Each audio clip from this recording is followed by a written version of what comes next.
کبھی عرش پر کبھی فرش پر، کبھی ان کے در کبھی در بدر، غم عاشقی تیرا شکریہ میں کہاں کہاں سے گزر گیا، کبھی راستوں میں تنہا کبھی ہوں ورود صحرا، میں جنوں کا ہم سفر ہوں میرا کوئی گھر نہیں ہے۔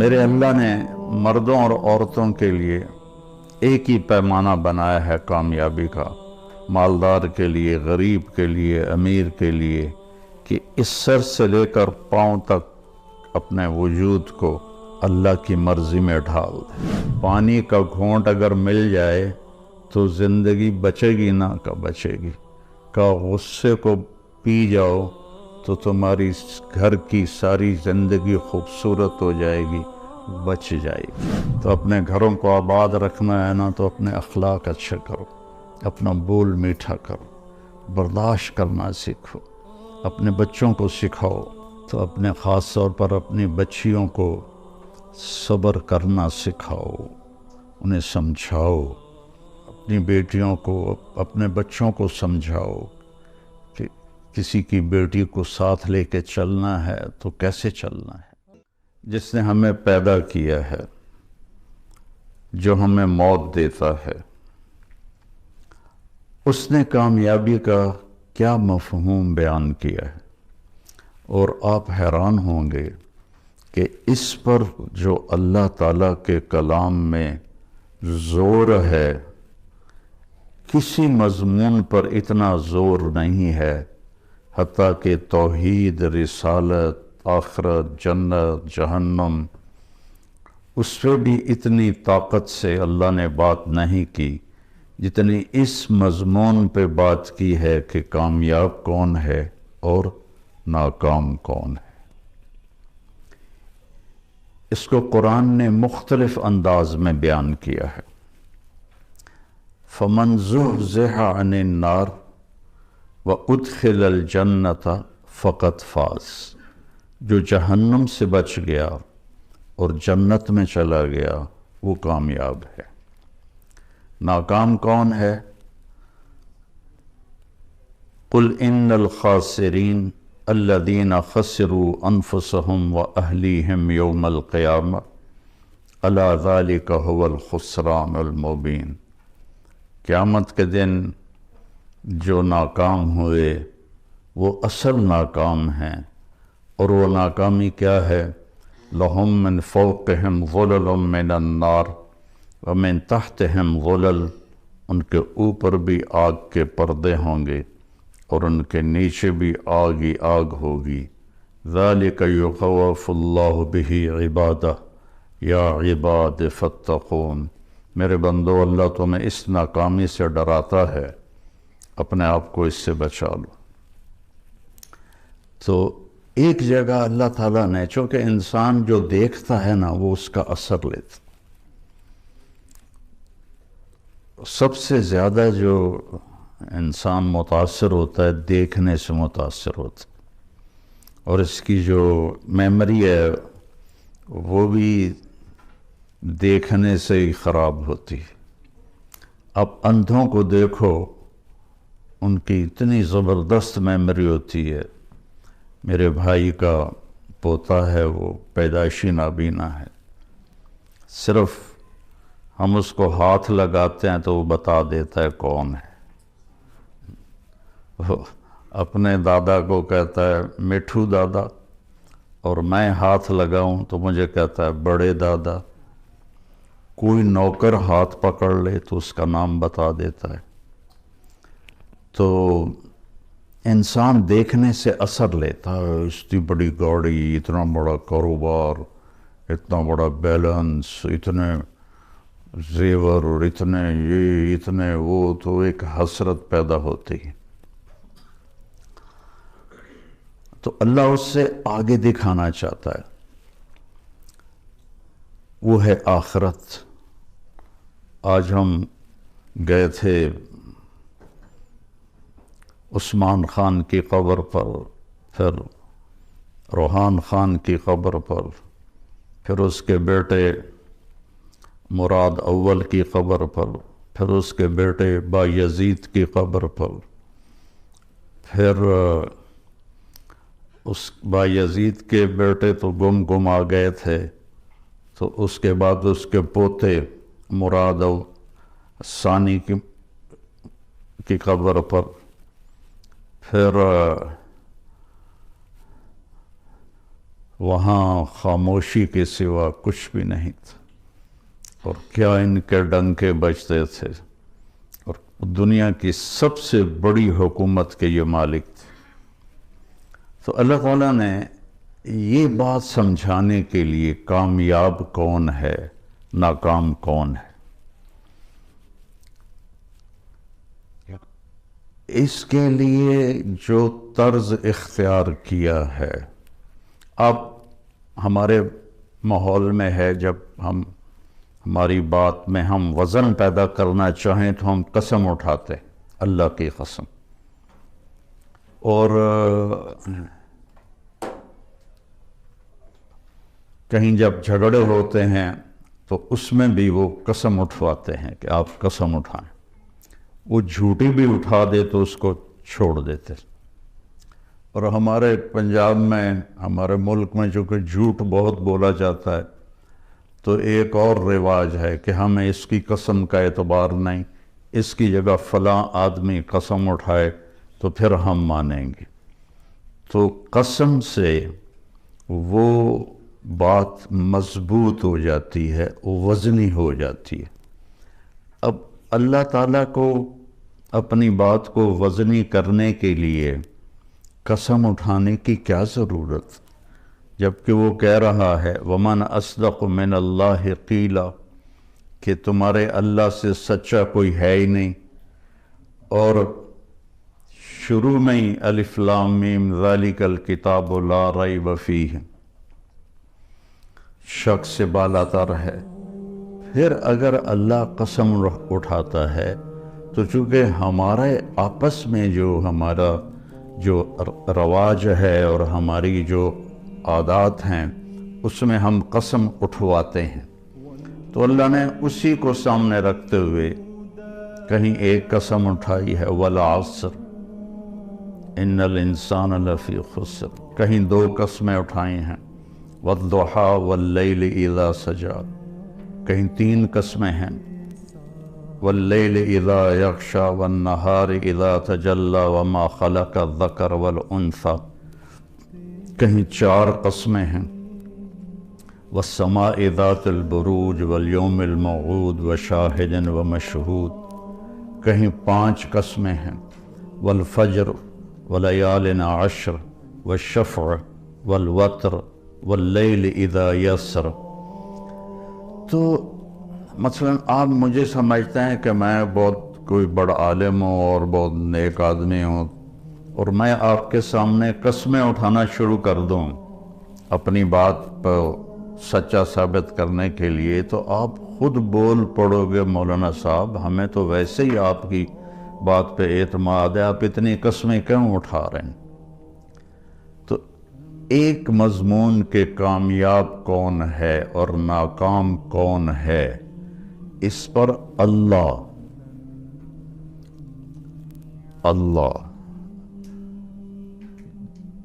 جس کی نہ ابتدا ہے نہ انتہا ہے، اس کا اول کوئی نہیں، اس کا آخر کوئی نہیں، وہ کسی زمانے میں نہیں ہے، کسی جگہ میں نہیں ہے۔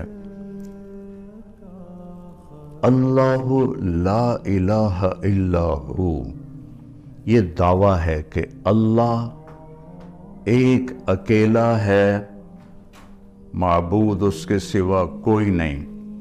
آگے اس کی ساری دلیلیں ہیں کہ تو پھر وہ کیسا ہے، تو کہتا لا تاخذہ سنۃ ولا نوم، وہ سونے سے پاک ہے، وہ اونگنے سے پاک ہے۔ لہو ما فی السماوات و ما فی الارض، اس کی حکومت پوری کائنات پر ہے۔ اور کیسا ہے؟ من ذا الذی یشفع عندہ الا باذنہ، کوئی اس کے سامنے دم نہیں مار سکتا اس کی اجازت کے بغیر۔ اور کیسا ہے؟ یعلم ما بین ایدیہم وما خلفہم، پوری کائنات اس کے سامنے ہے، آگے جو ہونے والا ہے وہ بھی جانتا ہے، پیچھے جو ہو گیا ہے وہ بھی جانتا ہے۔ ہماری طرح فائلیں کی ضرورت نہیں، کوئی کمپیوٹر کی ضرورت نہیں ہے۔ کل صغیر و کبیر مستطر، ہر چھوٹے سے چھوٹی چیز اس کی بارگاہ میں لکھی جا رہی ہے۔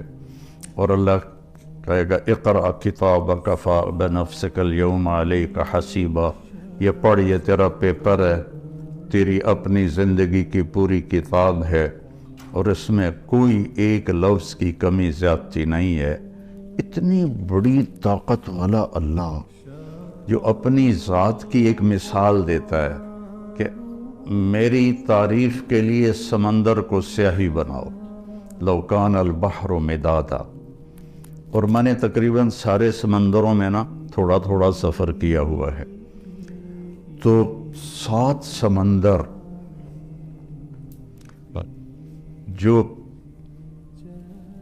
پیسیفک ہے وہ 14,000 کلومیٹر لمبا ہے۔ تو دنیا میں 71% سمندر کا پانی ہے اور 29% زمین ہے، اس میں پہاڑ ہیں، جنگل ہیں، اور اللہ کہتا ہے سارے کو سیاہی بناؤ، اور پھر میں تمہارے ہاتھ میں یہ جتنے درخت ہیں، آپ نے دیکھا کتنے درخت ہیں، کہ ان کو میں قلم بنا کے تمہارے ہاتھ میں پکڑا دیتا ہوں اور اس پر اپنا علم دیتا ہوں، پھر تمہیں کہتا ہوں میری تعریف لکھو۔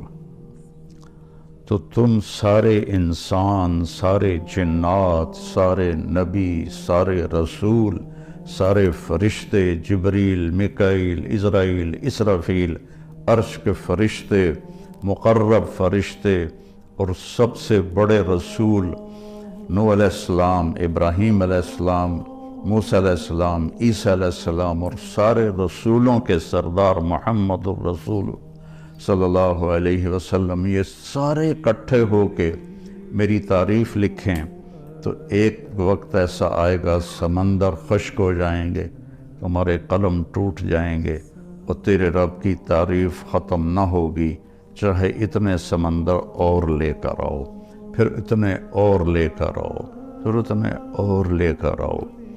کیوں؟ کہ جتنا بھی لے کر آئیں اس کی ایک لیمٹ ہے، اور اللہ تو لیمٹ سے بالا تر ہے، اس کے تو کوئی لیمٹ کوئی نہیں۔ یہ واحد سفر ہے اللہ کی تلاش کا، جس کی کشش ختم نہیں ہوتی، چونکہ جتنا اللہ کی طرف بڑھتا ہے اتنا اپنے آپ کو ادھورا محسوس کرتا ہے۔ جیسے کوئی آدمی صحرا میں سفر کر رہا ہو تو کوئی ریفرنس نہ ہو، تو وہ جتنا بھی سفر کرتا ہے وہ کہتا پتہ نہیں میں کدھر ہوں، میں کہاں پہنچا ہوں، کچھ پتہ کوئی نہیں۔ ایک چھوٹے سے صحرا میں بغیر ریفرنس کے وہ بالکل ایسے ہو جاتا ہے۔ تو اللہ کی ذات کو کس طرح کوئی بیان کرے اور کیسے کوئی بیان کرے؟ جب وہ اس کی طرف بڑھتا ہے تو کروڑوں سال کی زندگی کے بعد بھی کہتا میں تو ابھی ایک قدم بھی نہیں چلا۔ اب یہ اللہ 11 قسمیں اٹھائے تو آپ کا کیا خیال ہے؟ 11 قسمیں، 10 اور 1 11 قسمیں اس پہ اٹھائے کہ کامیاب کون ہے، ناکام کون ہے، تو اس مضمون میں کتنی طاقت پیدا ہو جائے گی۔ والشمس والضحاها 2، والقمر اذا تلاها 3، والنہار اذا جلاها 4، واللیل اذا یغشاها 5، والسماء وما بناها 6 اور 7، والارض وما طحاها 7 اور 8، ونفس وما سواها یہ 9 اور 10 اور 11، فَأَلْهَمَهَا فُجُورَهَا وَتَقْوَاهَا قَدْ أَفْلَحَ مَنْ زَكَّاهَا وَقَدْ خَابَ مَنْ دَسَّاهَا۔ میرے بندے مجھے سورج والشمس، سورج کی قسم، اور سورج کی روشنی کی قسم دو، مجھے چاند کی قسم والقمر اذا تلاہا، مجھے دن کی قسم اذا جلاہا، مجھے رات کی قسم اذا یغشاہا، مجھے آسمان کی قسم اور آسمان کے رب کی قسم، یہاں اپنے آپ کو لے کر آئے، مجھے زمین کی قسم اور زمین کے رب کی قسم، مجھے تیری جان کی قسم، تیری جان کے بنانے والے رب کی قسم۔ یہ 11 قسموں کے بعد کہتا ہے اپنے آپ کو ٹھیک کر لے تو کامیاب ہے، اور اپنے آپ کو تو نے غفلت میں ڈال دیا تو ناکام ہے۔ تیری کامیابی بھی تیرے اندر ہے اور تیری ناکامی بھی تیرے اندر ہے، باہر سے اس کا تعلق ہی کوئی نہیں ہے۔ ہماری وہاں کی سرائکی کا شعر ہے، دل دریا سمندروں ڈوگے کون دلاندیاں جانے ہو، وچے بیڑے وچے جھیڑے وچے ونج مہانے ہو، کہ ساری کامیابیاں ناکامیاں تمہارے اندر ہیں، باہر کچھ بھی نہیں ہے۔ 11 قسمیں اللہ اٹھائے۔ اس کا سکیچ مجھے یوں نظر آتا ہے کہ اللہ کہتا ہے میرا بندہ وَالشَّمْسِ وَضُحَاهَا، مجھے سورج اور اس کی روشنی کی قسم، کامیابی تیرے اندر ہے، ناکامی تیرے اندر ہے، مانتے ہو؟ کہتا دل نہیں مانتا۔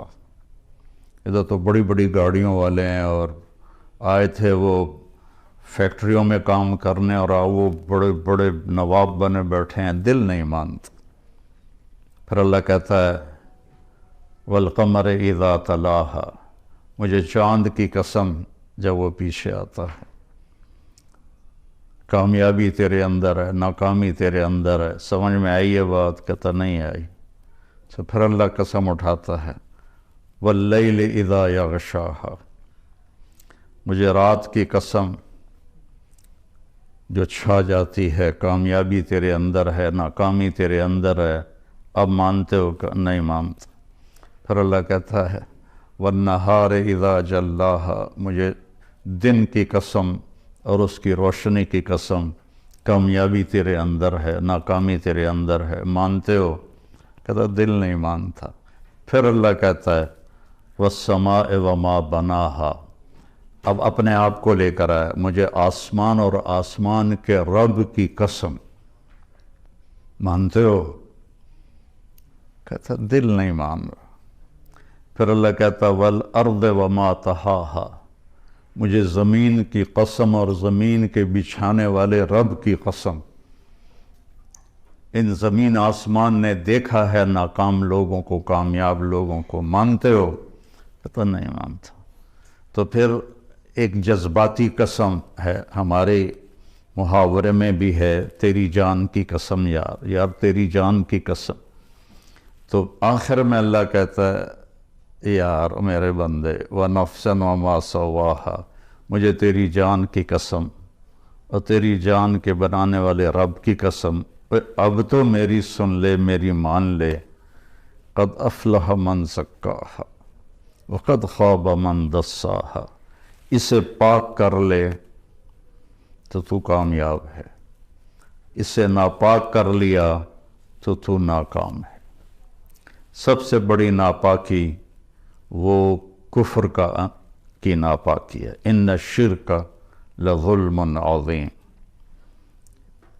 والکافرون هم الظالمون، اللہ کا انکار کرنے والے وہ سب سے بڑے ظالم ہیں، اور سب سے بڑی یہ ناپاکی ہے جس میں انسان ایسا ہی ہے جیسے گندگی کے گٹر میں کوئی گرا ہوا ہو تو اس کا پورا وجود بدبودار ہو جاتا ہے۔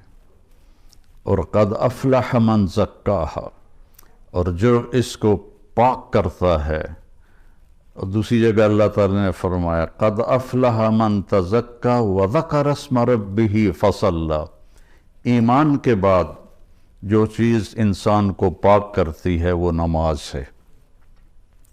ایمان کے بعد جو چیز انسان کو پاکیزہ بناتی ہے وہ نماز ہے۔ اللہ تعالیٰ نے کچھ 700 دفعہ قرآن میں مختلف انداز میں نماز کا ذکر کیا ہے۔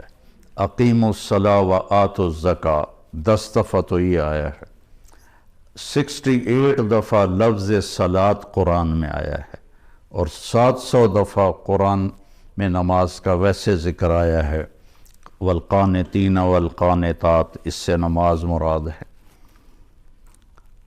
تو ایمان کے بعد سب سے بڑی جو چیز ہے وہ سجدہ ہے، جو انسان کو پاکیزہ بناتا ہے۔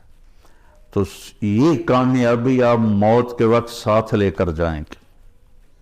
اور جو آپ باہر لوگوں کو دیکھ رہے ہیں کہ بل گیٹ نے اتنا بنا لیا، اور قطر کے شہزادوں نے اتنا ہے ان کے پاس، ایک دفعہ قطر کے یہ جو ابھی ہے تمیم، اس کا والد حمد، جب وہ تھا امیر تو اس نے ہماری ضیافت کی، تو اس کے محل میں ہم گئے تو ایسے لائن میں دنیا کی جو سب سے قیمتی گاڑیاں تھیں وہ اس طرح کھڑی تھیں جیسے پاکستان میں موٹر سائیکل نہیں کھڑے ہوتے مسجد کے باہر، ایسے کھڑی تھی۔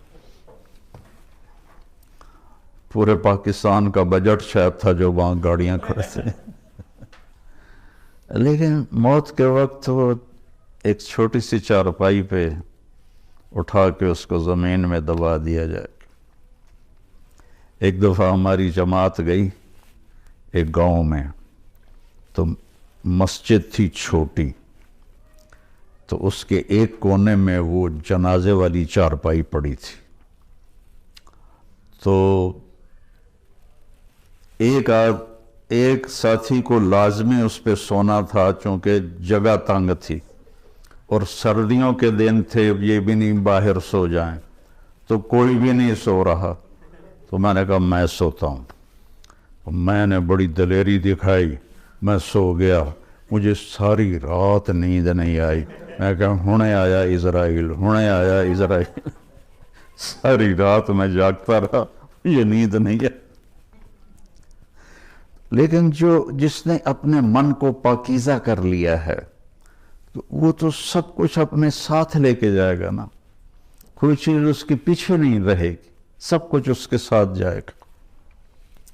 تو جس نے اس جہان کو بنایا اور اپنی ذات سے غافل رہا، تو اس کو تو مرتے ہوئے حسرت کے سوا کچھ بھی نہیں ہوگا۔ تو میرے اللہ نے مردوں اور عورتوں کے لیے ایک ہی پیمانہ بنایا ہے کامیابی کا، مالدار کے لیے، غریب کے لیے، امیر کے لیے، کہ اس سر سے لے کر پاؤں تک اپنے وجود کو اللہ کی مرضی میں ڈھال دے۔ وہ چند چیزیں ہیں، 5 نمازیں ہیں، اس میں غفلت نہ ہو، کبھی قضا ہو جائے تو سونے سے پہلے پڑھ لے۔ سال کے بعد روزے آتے ہیں جو ہماری پورے باڈی کی اوور آلنگ کر دیتے ہیں، اور اس کے بعد پھر نوافل ہیں، وہ اللہ نے آپ سے مانگے نہیں۔ ٹوٹل جو اللہ نے ہم سے حساب لینا ہے وہ 17 رکعات ہیں، جو فرض کی 17 رکعات ہیں، 2 فجر کے، 4 ظہر کے، 4 عصر کے، 3 مغرب کے اور 4 عشاء کے، ان 17 رکعات کا حساب ہے۔ باقی ہے اضافہ، کہ جب کسی کی نماز قیامت کے دن تھوڑی ہو جائے گی تو اللہ فرمائے گا دیکھو نفل ہیں، تو وہ نفل ہوں گے تو اس سے وہ کمی اس کی وہ پوری کر دی جائے گی۔ تو اس لیے میرے نبی نے 12 نوافل مستقل ساری زندگی پڑھے، سفر کے علاوہ گھر پر، جن کو ہم سنت موقدہ کہتے، اور ایک آپ نے اشراق کے 2 نفل ساری زندگی پڑھے، اور ایک تہجد آپ نے ساری زندگی پڑھی، اور 11 رکعت۔ اپنی امت پہ مشقت کو نہیں ڈالا، 11 رکعت۔ عبادت کی کثرت مطلوب نہیں ہے، اچھے اخلاق اور لوگوں کی خدمت و محبت اور ان کے لیے خیر خواہی یہ مطلوب ہے۔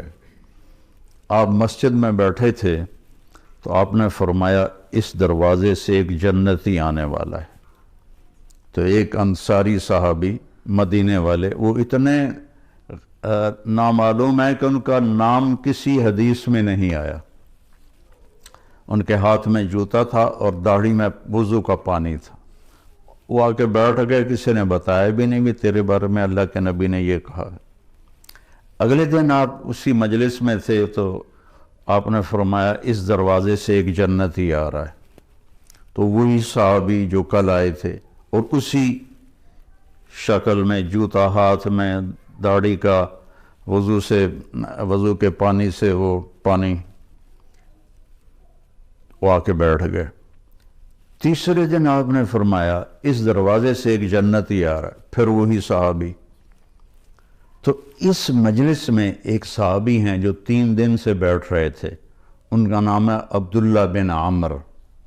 تو جتنے صحابہ میرے نبی کے تھے 1.5 لاکھ یا 2 لاکھ, کوئی کسی نے گنے تو ہے نہیں, اندازہ ہی ہے.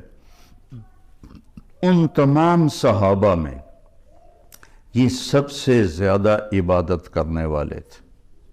ان سے زیادہ کوئی عبادت والا نہیں تھا. ساری رات تہجد پڑھتے تھے, سارا دن روزہ رکھتے تھے, اور 24 گھنٹے میں ایک قرآن ختم کرتے تھے. یہ کسی میں طاقت نہیں تھی. ان کے باپ نے شادی کی تو بیگم سے کہنے لگے میں 2 نفل پڑھ لوں, اور نماز کی نیت باندھی اور چل سو چل.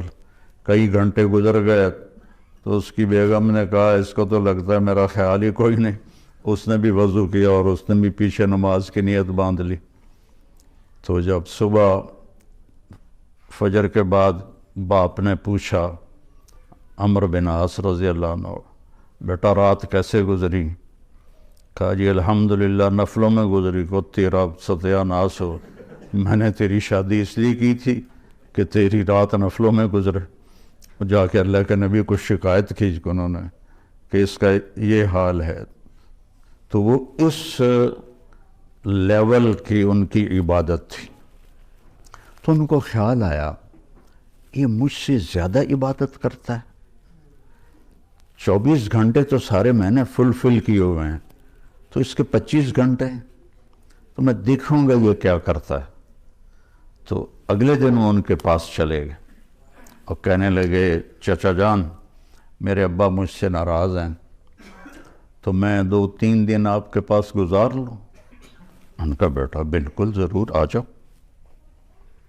تو وہ اب عشاء کے بعد وہ جلدی سے انہوں نے چادر اوپر لی اور اس میں تھوڑا یوں سوراخ بنا کے نا ان کو دیکھنے لگے کہ اب یہ کیا کرشمہ کرتے ہیں. وہ ساری رات کا لمبا سجدہ کریں گے یا ساری رات کا رکوع کریں گے یا ساری رات روتے رہیں گے, کیا کریں گے؟ تو ایسے دیکھ رہے. وہ آئے اور سونے کی دعا ہے رات کی, اللہم بسمک اموت و احیا. انہوں نے دعا پڑھی اور تھوڑی دیر بعد ان کے خراٹے شروع ہو گئے. اب یہ انتظار کر رہے کہ ابھی اٹھیں گے ابھی اٹھیں گے ابھی اٹھیں گے, حتیٰ کہ فجر کی اذان ہوئی اور یہ انتظار اور وہ اذان پہ اٹھے. تو یہ حیران پریشان ہو گئے کہ یہ چاچے نے تو 2 نفل تہجد بھی نہیں پڑھے, تو جنت کی بشارت کہاں سے مل گئی؟ اب اللہ کے نبی کی بات بھی غلط نہیں ہو سکتی. اور آگے چاچا جی کا بھی عمل کوئی نظر نہیں آ رہا, ساری رات سوتا پہ. تو انہوں نے کہا اچھا ایک رات اور دیکھوں گا. اگلی رات عشاء کے بعد انہوں نے وہی کام کیا, چادر اوپر لی اور ایسے کر کے, بیچارے کتنے تھکے ہوں گے, یوں کر کے دیکھ رہے. وہ آئے اللہم بسمک اموت و احیا اور او گئے. وہ ساری رات سونے میں گزار تھی. فجر کی نماز اذان پہ اٹھے. اب ان کی حیرت اور بڑھ گئی کہ اس زمانے میں تو منافق تہجد نہیں چھوڑتے تھے, تو ان کو تو جنت کی بشارت ملی پڑی ہے, یہ تہجد بھی نہیں پڑی اور جنت کی بشارت. اچھا ایک رات اور دیکھوں گا.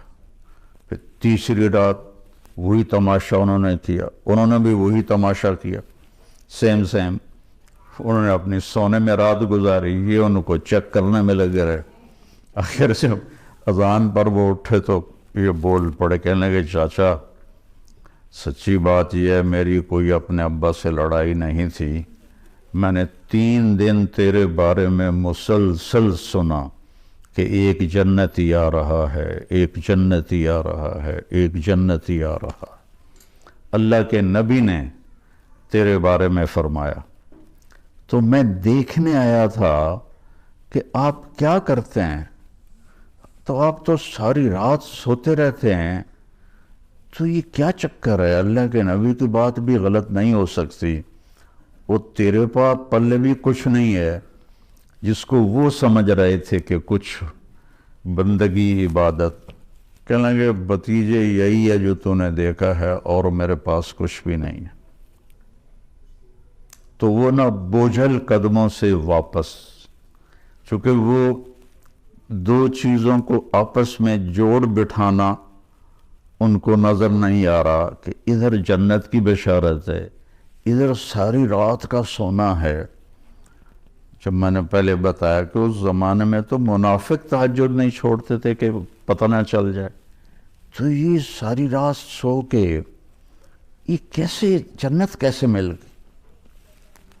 جب وہ دروازے تک پہنچے نا تو کہنے لگے بھتیجے ادھر آؤ، تو میں اندر کی بات بتاؤں، تو انہوں نے کہا یہ بتائیں، تو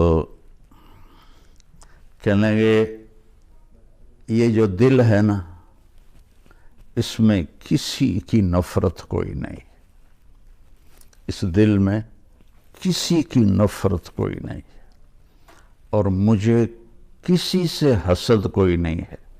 اللہ جب کسی کو کوئی نعمت دیتا ہے تو مجھے کبھی حسد نہیں ہوا، اور اس زبان سے میں نے کبھی کسی کو تکلیف نہیں پہنچائی۔ تو وہ ایسے کھڑے تھے نا، تو ان کا جو حدیث میں تو یہ ایکشن نہیں ہے، لیکن تھوڑا عربی سے مناسبت کی وجہ سے جو ان کا جو باڈی ریئیکشن ہوا وہ میں آپ کو دکھانا چاہتا ہوں۔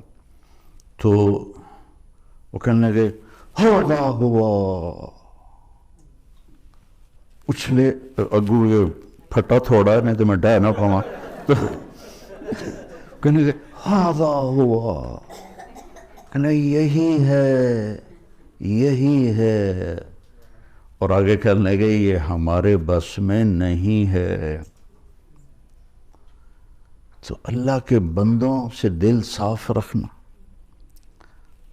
اپنے گھروں میں اگر آپ کئی میاں بیوی آئے ہوئے ہیں، اپنے گھروں میں خوشی دیکھنا چاہتے ہو تو وہ پیسے سے نہیں آئے گی، وہ آپ کے اچھے اخلاق سے آئے گی، آپ کے اچھے رویے سے آئے گی، برداشت کرنے سے آئے گی۔ ایک دوسرے کی برداشت کرنے سے آپس میں محبتیں قائم ہوتی ہیں، چیزوں سے نہیں۔ 2 واقعات میرے ساتھ اوپر نیچے پیش آئے۔ ایک دوست کے ہاں میرا بیان تھا مسورات میں، تو بیان کے بعد انہوں نے مجھے کہا کہ ایک میرے دوست کی بیگم ہے، آپ سے ملنا چاہتی ہیں، انگلینڈ میں رہتے ہیں، اور وہ جو خود تھے میرے دوست وہ بھی بلینئر تھے، تو مجھ سے کہنے لگے کہ میرے جیسے 200 اس کی جیب میں آ جائیں گے، اتنا مالدار ہے وہ، میرے جیسے 200 اس کی جیب میں آ جائیں گے۔ سو میں نے کہا بلا لو، تو وہ آئیں اور تھوڑی سی بات کے بعد انہوں نے رونا شروع کر دی۔ کہنے لگے لوگ سمجھتے ہیں میں بڑی خوش قسمت ہوں، بہت بڑے مالدار کی بیگم ہوں، لیکن میں اس دولت کو کیا کروں، میرے خاوند کا رویہ ہی ٹھیک نہیں ہے۔ لوگ میری گاڑی دیکھتے ہیں، میرے کپڑے دیکھتے ہیں، لیکن میرا دل تو اللہ ہی دیکھتا ہے اور تو کوئی نہیں دیکھتا۔ میرے خاوند کا جو سرد رویہ ہے اس نے میری زندگی حرام کر دی۔ چند دن کے بعد میں کراچی جا رہا تھا تو مجھے دیکھ کر ایک نوجوان میرے پاس آ گیا، کہنے لگا مولانا آپ سے ایک بات کرنی کہ اللہ نے مجھے سب کچھ دیا ہے، دولت بھی ہے، عزت بھی ہے، سب کچھ ہے، لیکن میں اپنی بیوی سے اتنا تنگ ہوں، اگر میرے بچے نہ ہوتے تو میں اس کو طلاق دے دیتا۔ اس کی زبان 30 فٹ لمبی ہے۔ میں کیا رکھ دی کتنے 3 فٹ جڑے کہ اس کی زبان 30 فٹ لمبی ہے۔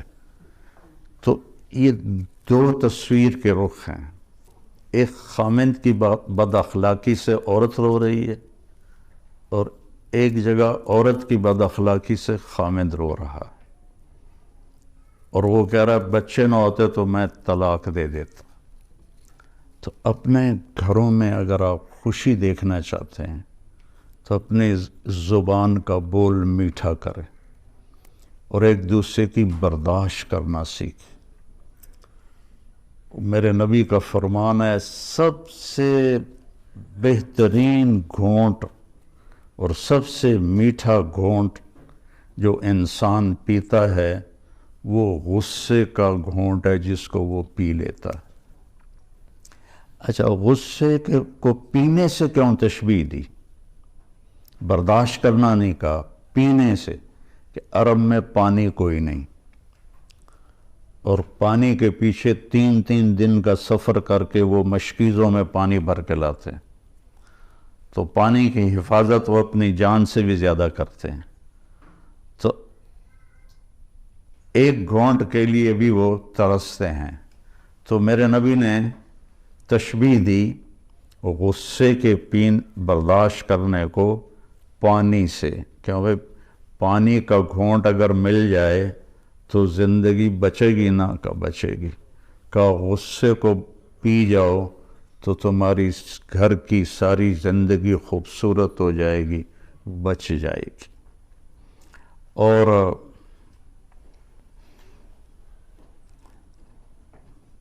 ایک صحابی آئے، یا رسول اللہ مل اسلام، اسلام کیا ہے؟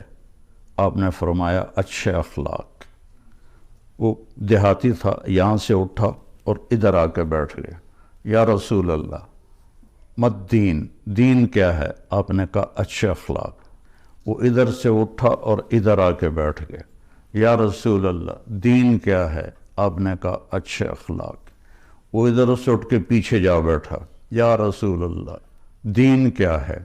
اور ہمارے نبی کی عادت تھی جب آپ کو کوئی متوجہ کرتا تھا تو آپ ایسے نہیں ہوتے تھے۔ مثلا ادھر یہ عبدالوہاب بیٹھا ہوا ہے، یہ مجھے کہے مولانا تو میں اتنا ہی کروں گا جی، لیکن ہمارے نبی کی عادت تھی جب آپ کو کوئی بلاتا تھا ادھر سے تو آپ پہلے یوں ہوتے تھے، اس کو اپنا سینہ دیتے تھے، پھر کہتے تھے جی فرمائیے۔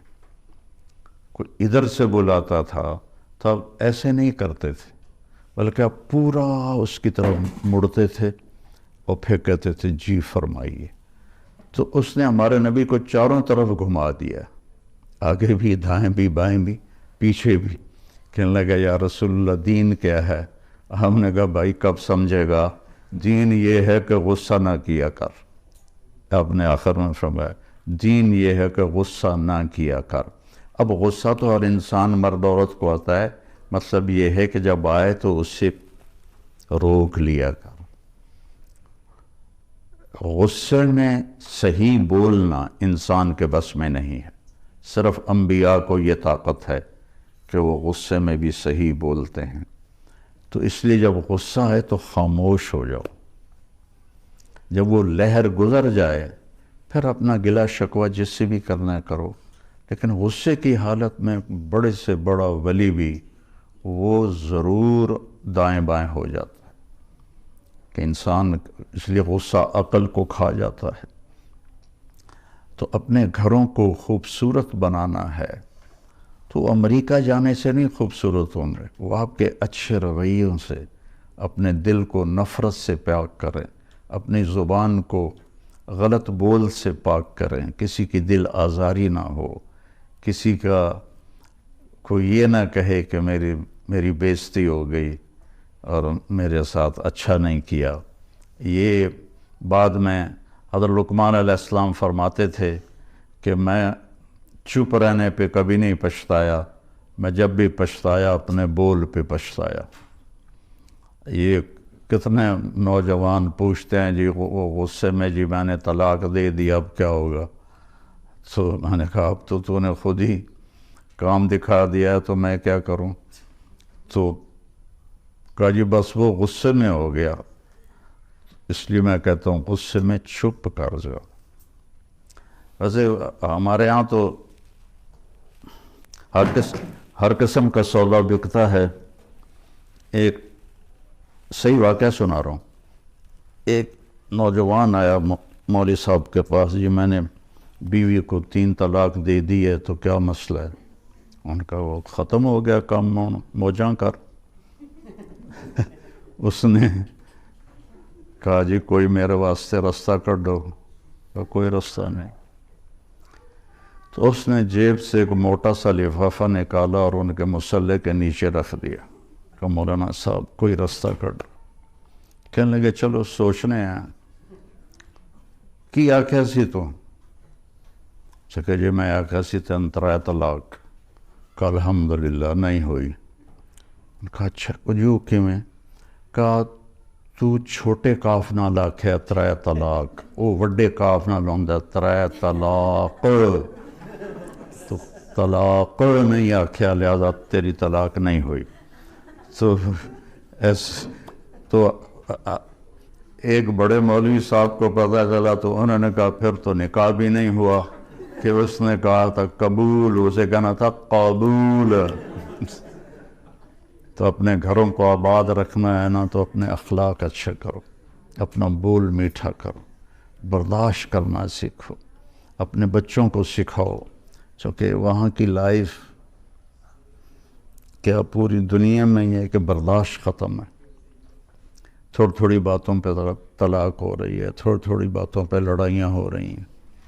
تو اپنے خاص طور پر اپنی بچیوں کو صبر کرنا سکھاؤ، انہیں سمجھاؤ کہ انڈیا پاکستان کے لوگ جہاں بھی ہیں نا ان کا سسرالی معاشرہ کوئی اچھا نہیں ہے، ان کی عادتیں تبدیل نہیں ہوئیں، وہ جہاں بھی گئے ہیں۔ تو اپنی بیٹیوں کو، اپنے بچوں کو سمجھاؤ کہ کسی کی بیٹی کو ساتھ لے کے چلنا ہے تو کیسے چلنا ہے۔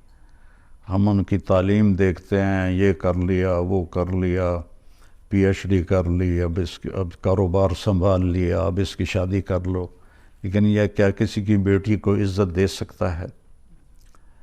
ایک حدیث میں آتا ہے اللہ کے نبی نے فرمایا کہ میرے مدینے کے صحابہ بہت اچھے لوگ ہیں۔ کس بات پہ؟ جہاد کرتے ہیں، تہجد پڑھتے ہیں، روزے رکھتے ہیں، نہیں کہ یہ بڑے اچھے لوگ ہیں، جب کسی کی بیٹی کو شادی کر کے لاتے ہیں تو اسے محسوس نہیں ہونے دیتے کہ ماں باپ کے گھر میں ہے یا سسرال کے گھر میں ہے، اتنی عزت دیتے۔ باقی اونچ نیچ تو ہر جگہ ہو جاتی، چونکہ یہ جنت تو ہے نہیں۔ ایک دفعہ آپ تشریف لائے حضرت فاطمہ کے گھر تو وہ اداس بیٹھی تھی، تو آپ نے فرمایا کیا ہوا، اداس کیوں ہو؟ کہا جی میرا علی کا جھگڑا ہو گیا ہے۔ تو اب یہ اتنا بڑا جوڑا ہے کہ نبیوں کے بعد اس سے بڑا جوڑا تو دنیا میں کوئی نہیں ہے۔ ابن عباس کی روایت ہے جنت میں نور کی ایک چمک اٹھے گی تو جنتی پوچھیں گے یہ نور کیسا ہے؟ تو فرشتے انہیں کہیں گے کہ اوپر جنت الفردوس میں علی و فاطمہ کسی بات پہ مسکرائے ہیں، ان کے دانتوں سے جو نور نکلا ہے اس نے جنت کو روشن کر دیا ہے۔ تو آپ نے کہا علی کدھر ہے؟ کہا جی باہر نکل گئے۔ تو اب ہمارا ہندی معاشرہ ہے کہ میں تو سسر ہوں، لڑکی والا، میں کیوں اپنے داماد کے پیچھے جاؤں؟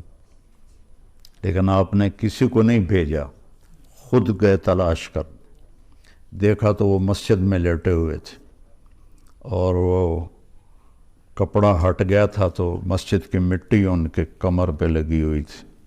تو آپ نے کہا ابو تراب اٹھو۔ تو حضرت علی فرمایا کرتے تھے ساری دنیا کی دولت مل جانے سے مجھے اس لفظ کی زیادہ خوشی ہے اور رہے گی کہ میرے نبی نے اظہار محبت کیا. یہ اظہار محبت کے لیے ہوتا ہے. ابو تراب اٹھو، ان کو لے کر آئے اور آ کر زمین پر لیٹ گئے. ادھر علی کو لٹا لیا، ادھر فاطمہ کو. حضرت علی کا ہاتھ یہاں رکھا، حضرت فاطمہ کا ہاتھ پکڑ کے یہاں رکھا، اس کے اوپر اپنا ہاتھ رکھا اور فرمایا بولو بھائی ہماری صلح ہو گئی. تو دونوں نے کہا ہماری صلح ہوگی. نہ علی سے پوچھا کیا بات ہوئی، نہ فاطمہ سے پوچھا کیا بات ہوئی. جو یہ پوچھتے ہیں نا وہ اور لڑا کے آ جاتے ہیں. تو آپ نے دونوں سے نہیں پوچھا کہ کیا ہوا، یہ علی کا ہاتھ، یہ فاطمہ کا ہاتھ، یہ اپنا ہاتھ. بولو بھئی ہماری صلح ہوگی. کہا جی آپ دونوں نے کہا ہماری صلح ہوگی. آپ باہر نکلے تو بڑا چہرہ چمک رہا. تو صحابہ نے کہا یا رسول اللہ آپ بڑے خوش نظر آ رہے ہیں. فرمایا میں علی و فاطمہ کی صلح کروا کے آ رہا. تو اس طرح تو ہر گھر میں ہو جاتا ہے، لیکن ایک مستقل مزاج ہی ایسا بنا لیا جائے، سختی سے بولنا، طنز کرنا، ٹوکنا، یہ چیزیں محبت کو ختم کر دیتی. میرے نبی نے 11 شادیاں کی صرف ہمیں زندگی سمجھانے کے لیے. شادیوں کا شوق ہوتا تو 25 سال کا نوجوان 40 سال کی عورت سے شادی نہ کرتا. جن کے ایک منگنی ٹوٹی ورقہ بن نوفل سے، اور ایک سے بیوہ ہوئیں ابو حالہ سے، اور ایک سے بھی دوسرے سے بیوہ ہوئیں ابن عابد سے، اور دونوں سے اولاد ہوئی. اور آپ 25 سال کے دنیا کے حسین ترین نوجوان اور 40 سال کی عورت سے آپ جو 2 دفعہ بیوہ ہو چکی ہے اس کے ساتھ آپ نے شادی کی، اور زندگی کے 25 سال اس ایک عورت کے ساتھ گزار دی. جب 50 سال کی عمر ہوئی تو 10 شادیاں کی. آپ نے کہا میں نے جب بھی شادی کی پہلے میرے اللہ کا حکم آیا. تو ہمیں زندگی سمجھانے کے لیے کی کہ عورت کے ساتھ زندگی کیسے گزاریں، اور عورتوں کو سمجھایا کہ اپنے خاوند کے ساتھ زندگی کیسے گزاریں. تو اللہ ہمیں اچھے اخلاق کی توفیق دے، اس کی نیت فرمائیں. تبلیغ میں تھوڑا وقت دیا کریں، آپ کو بہت فائدہ ہوگا انشاءاللہ. السلام علیکم.